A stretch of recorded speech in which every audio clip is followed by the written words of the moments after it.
रोशन सिंह।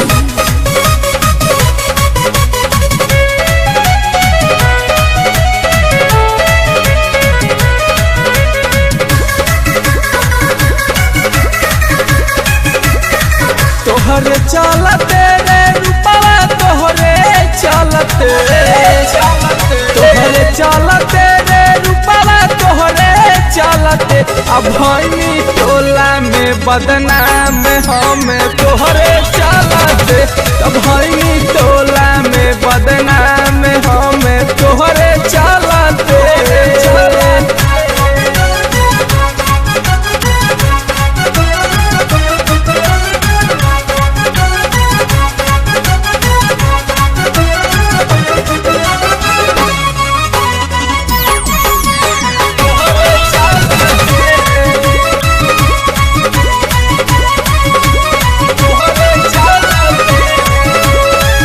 गाँव घर चालू तोहरे बनाम हो लड़के में कतनन के कैलू बादा नाम हो।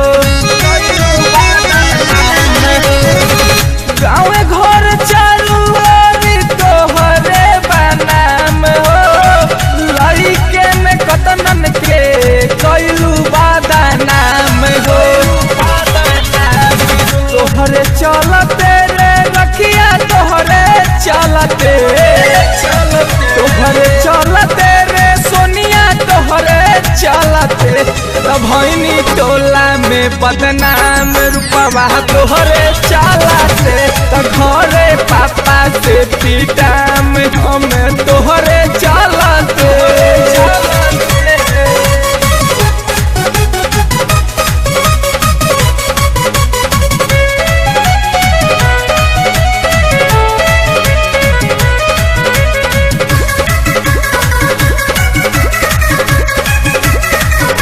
मिली जब पतनिया मारद कोरा तब बुझाई भूपेंद्र राजा से देहब कुआं तोर भराई। मिली जब पतनिया मारद कोरा तब बुझाई भूपेंद्र राजा से देहब कुआं तोर भराई।